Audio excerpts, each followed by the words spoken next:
Hi there, ये ENG 301 business communication की short lecture series का लेक्चर नंबर 6 है। इस लेसन के अंदर आपको मेन पॉइंट्स करवाए जाएंगे और ये स्लाइड भी आपसे शेयर की जाएगी। इसमें सबसे पहले है interpreting the non verbal part of the message. जो नॉन वर्बल कम्युनिकेशन होती है, इससे मुराद वो एस्पेक्ट होता है कम्युनिकेशन का जिसको एक्सप्रेस नहीं किया जाता वर्ड्स के ज़रिए, जैसे कि बॉडी लैंग्वेज हो गई, फेशियल एक्सप्रेशन है, टोन ऑफ वॉइस है और जेस्चर है। ये तमाम चीज़ें जो है वो नॉन वर्बल कम्युनिकेशन के अंदर आ जाती है। जो नॉन वर्बल पार्ट होता है मैसेज का, वो रिवील करता है सेंडर्स की ट्रू फीलिंग्स, एटीट्यूड और इंटेंशंस को ज़्यादा स्पॉन्टेनियस और ऑनेस्ट तरीके से वर्ड्स के मुकाबले में जो वो चूज़ करते हैं। क्योंकि अगर एक शख्स अल्फाज से ये कह रहा है कि वो सही है, लेकिन उसके फेस एक्सप्रेशन से जो है वो पता चल रहा है कि हो सकता है वो सही ना हो। इस तरीके से नॉन वर्बल वेज से जो है वो काफ़ी चीज़ें सेंडर्स के बारे में पता चल जाती हैं, उसकी ट्रू फीलिंग्स वगैरह, एटीट्यूड और इंटेंशंस वगैरह। और जब मिसमैच होता है वर्बल और नॉन वर्बल पार्ट्स के दरमियान, तो लोग जो है वो ज़्यादा बिलीव करते हैं नॉन वर्बल कम्युनिकेशन के ऊपर। यानी कि मिसमैच से मुराद यही कि बोल कुछ रहा है एक शख्स और उसकी जो बॉडी लैंग्वेज है उससे कुछ और पता चल रहा है। क्योंकि नॉन वर्बल क्यूज़ जो होते हैं ये लेस कॉन्शियस होते हैं और ज़्यादा ऑटोमेटिक होते हैं वर्बल कम्युनिकेशन के मुकाबले में, और इनको कंट्रोल करना भी डिफ़िकल्ट होता है। एज अ रिज़ल्ट ये ज़रूरी है कि अटेंशन दी जाए दोनों के ऊपर, वर्बल और जो नॉन वर्बल एस्पेक्ट है मैसेज के, ताकि फुली अंडरस्टैंड किया जाए जो इंटेंडेड मैसेज है। चार तरह के नॉन वर्बल जो है वो मैसेज हैं। पर्सनल टू द इंडिविजुअल, ये जो है वो नॉन वर्बल क्यूज़ होते हैं जो कि यूनिक होते हैं एक इंडिविजुअल के लिए और वेरी करते हैं पर्सन टू पर्सन।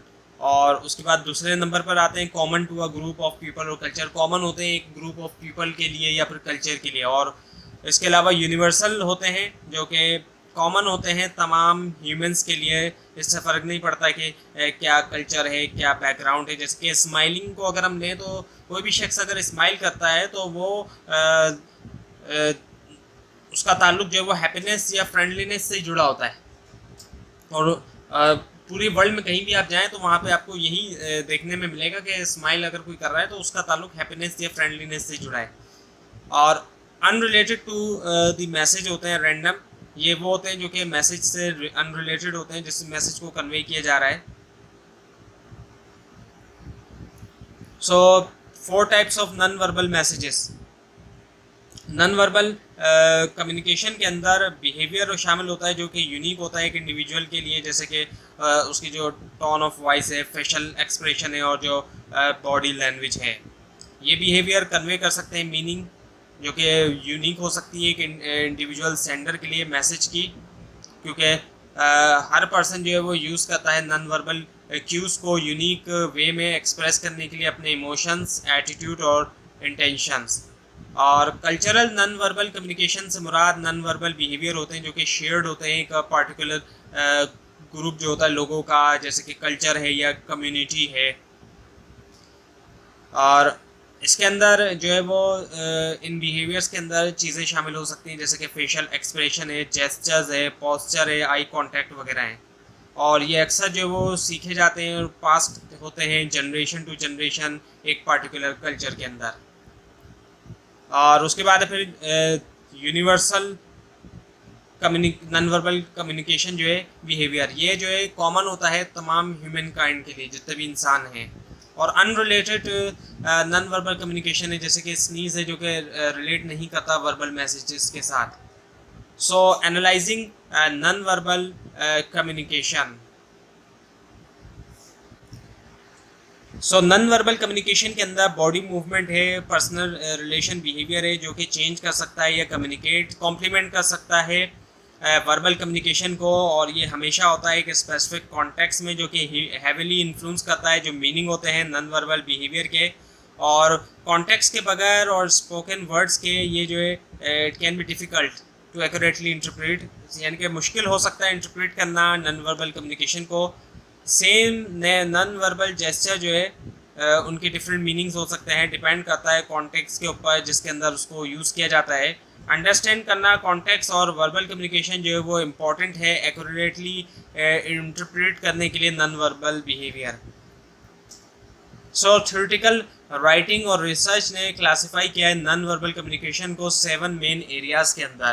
पहला है बॉडी मूवमेंट, फिर है फिजिकल कैरेक्टरिस्टिक्स, उसके बाद है टचिंग बिहेवियर, फिर है वोकल क्वालिटीज़, उसके बाद है स्पेस, और फिर है artifacts and then the environment. So body movement जो होती है इसके अंदर क्या होता है कि मूवमेंट होती है, हैंड्स की भी मूवमेंट हो सकती है, हेड की भी, फीट की भी, लेग्स की भी, पोस्चर भी इसमें आ जाता है, आई मूवमेंट भी है और फेशियल एक्सप्रेशन भी है। सो ये तमाम चीज़ें जो है वो मैसेज को अफेक्ट्स करती हैं। जब भी आप किसी से कम्युनिकेट करते हैं, इस तरह की मूवमेंट जब आप देखते हैं तो आप समझ जाते हैं कि दूसरा जो है वो क्या कम्युनिकेट करना चाह रहा है। फिजिकल कैरेक्टरिस्टिक्स आ जाती हैं जिसके अंदर बॉडी शामिल है, शेप है, जनरल कैरेक्टरिस्टिक्स भी है, body and breath, odour, body की और ब्रेथ की जो ओडोर है वो भी है, वेट है, हेयर और स्किन कलर, ये भी इम्पोर्टेंट जो है वो पार्ट्स होते हैं नॉन वर्बल कम्युनिकेशन के, क्योंकि लोग रिएक्ट करते हैं और रिस्पॉन्स करते हैं उन फैक्टर्स को, वो डिटरमाइन करते हैं रिस्पॉन्सेस इंटरपर्सनल एनकाउंटर में। और फर्स्ट इम्प्रेशंस और इमेज जो होती है दूसरों की एसोसिएट किया जा सकता है अनकॉन्शियसली तौर पे पास्ट एक्सपीरियंस जो होता है लोगों का सिमिलर फिजिकल कैरेक्टरिस्टिक्स के साथ, यानी पिछला जो गुजरा हुआ एक्सपीरियंस है उनका। सो उसके बाद है फिर पैरा लैंग्वेज वोकल क्वालिटीज़। सो पैरा लैंग्वेज जो है वो इससे मुराद होता है कि जो नॉन वर्बल एलिमेंट है स्पोकन लैंग्वेज के, जैसे कि टोन ऑफ वॉइस है, पिच है, वॉल्यूम है, रिदम है और इंटोनेशन है, ये वोकल एलिमेंट जो है वो कन्वे कर सकते हैं मीनिंग और इमोशन, इवन के यूज़ ऑफ स्पेसिफिक वर्ड्स के बगैर। सो पैरा लैंग्वेज के अंदर इंक्लूड हो सकते हैं नॉन वर्बल वोकलाइजेशन, जैसे कि लॉफ्टर है, साइज है और मून्स है, जो कि कन्वे करते हैं मीनिंग। और उसके बाद है फिर वोकलाइजेशन। अब जो वोकलाइजेशन है इसके अंदर टोन ऑफ वॉइस है, रेट ऑफ स्पीकिंग है, वॉइस इन्फ्लेक्शन है, ये इंपॉर्टेंट एस्पेक्ट होते हैं टोटल मैसेज के कम्युनिकेशन में। ये एलिमेंट्स प्रोवाइड कर सकते हैं क्यूज, इमोशंस के बारे में, एटीट्यूड के बारे में और इंटेंशन ऑफ स्पीकर के बारे में। सो वोकल करेक्टराइजर्स के जो एग्जाम्पल है उसके अंदर लॉफिंग आ गया, क्राइंग आ गया, साइंग आ गया, यॉनिंग आ गया, क्लियरिंग द थ्रोट है, ग्रोनिंग है, येलिंग है और विस्परिंग है। जबकि वोकल क्वालिफायर के अंदर इंटेंसिटी आ जाती है, लाउड या सॉफ्ट होना, पिच हाइट है, हाई या लो है। और वोकल सेग्रीगेट्स के अंदर साउंड्स हैं जैसे कि ऊहू और साइलेंट पॉजेसेस वगैरह।